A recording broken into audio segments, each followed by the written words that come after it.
Bonjour à tous, voici la correction du cours numéro 1 de la 8e semaine de travail à la maison.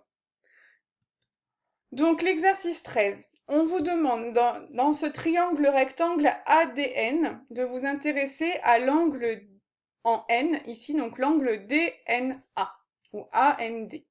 Donc cet angle ici, dans la première question, on vous demande que représente le côté AD pour cet angle. Donc le côté AD, c'est le côté opposé. On vous demande ensuite dans la question B de calculer cette longueur AD en mètres, puis de donner une valeur approchée au centième près. Donc pour calculer AD, on regarde ici, donc c'est le côté opposé. On a également l'information sur AN qui est l'hypoténuse. Donc hypoténuse et opposé, car SOH, SOH, ça va être le sinus ici qu'on va utiliser.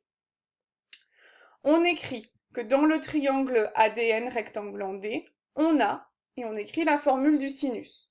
Donc le sinus opposé AD sur hypoténuse AN. Le sinus de AND, c'est donc AD sur AN. On remplace par les valeurs connues. Donc là, on connaît l'angle AND. On va mettre 35 degrés à la place. Et on connaît la longueur du côté AN qui mesure 12 mètres. On cherche ici à calculer la longueur AD. Donc pour cela, on applique le produit en croix.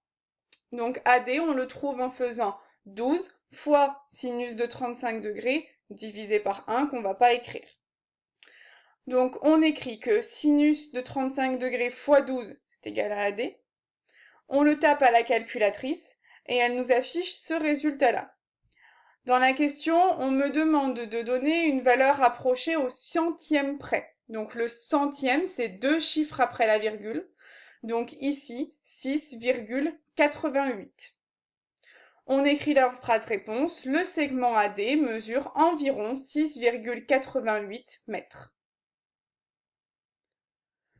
Question suivante. On nous demande que représente le côté ND cette fois-ci pour le même angle qu'on connaît, l'angle en N.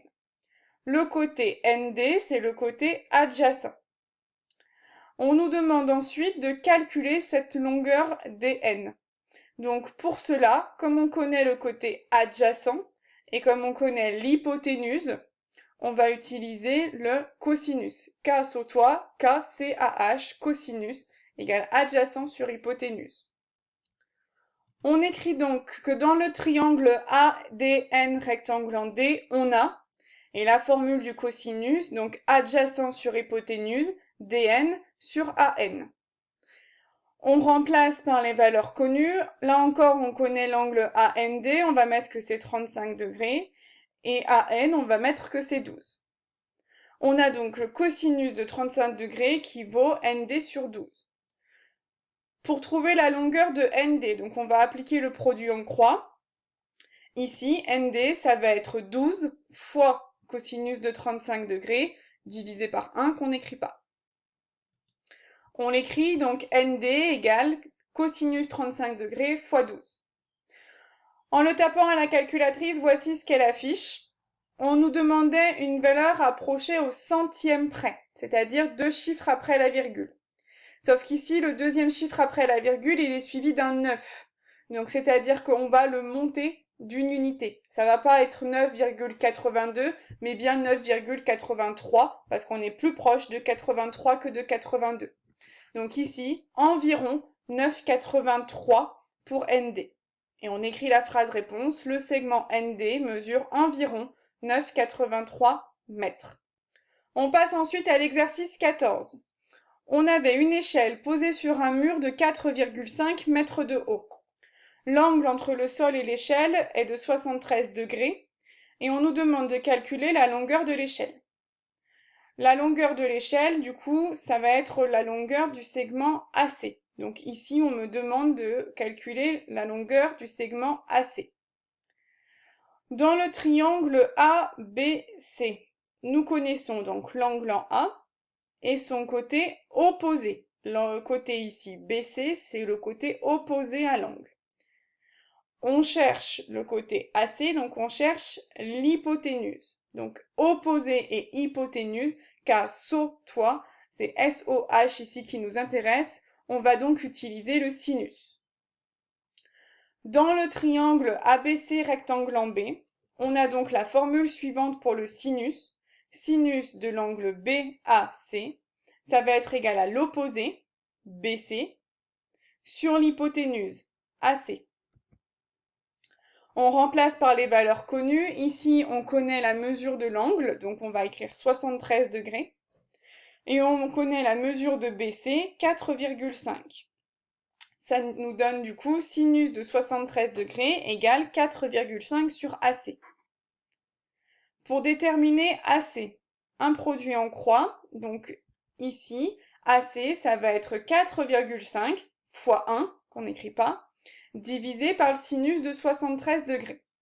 On écrit donc que AC égale 4,5 divisé par sinus de 73 degrés. On le tape à la calculatrice et voici du coup ce qu'elle nous affiche. L'énoncé nous demandait de calculer la longueur au centimètre près de l'échelle. Donc ici, qu'est-ce que ça veut dire au centimètre près? Petit tableau de rappel. L'unité ici est le mètre. Et nous, on veut avoir l'information jusqu'au centimètre. Autrement dit, on aura une information en mètres, on aura notre petite virgule ici, et il nous faudra donc du coup 2 chiffres après la virgule. Donc ici, je vais prendre 4,7 et le chiffre suivant. Attention, le chiffre suivant est suivi du 5, donc ici on est plus proche de 71 que de 70. J'arrondis donc à 4,71. On écrit donc que l'échelle mesure environ 4,71 mètres. Dernier exercice, le numéro 15. Tania fait voler son cerf-volant. La ficelle a une longueur TC de 40 mètres, elle est tendue et le cerf-volant est à 35 mètres du sol. On nous demande de donner une valeur approchée, au degré près, de la mesure de l'angle qui a été colorié, l'angle STC. Pour cet angle-là, on connaît le segment CS, la mesure du segment CS qui correspond au côté opposé. On connaît également la longueur de l'hypoténuse CT. Donc opposé et hypoténuse, c'est le sinus qu'on va utiliser. On écrit que dans le triangle TCS rectangle en S, on a la formule du sinus, donc sinus de CTS égale opposé CS sur hypoténuse CT. On remplace par les valeurs connues. Donc ici, l'angle, on ne le connaît pas. On connaît CS qui mesure 35 et on connaît CT qui mesure 40. Donc le sinus de l'angle qu'on cherche vaut 35 quarantièmes. Ça veut dire que l'angle tout seul vaut l'arc sinus de 35 quarantièmes. Je rappelle, pour enlever entre guillemets ce sinus, j'applique l'arc sinus à la calculatrice. J'affiche ça du coup, enfin je tape ça du coup à la calculatrice qui m'affiche le résultat suivant. On demandait une valeur approchée au degré près, donc ici 61. L'angle l'angle STC mesure environ 61 degrés.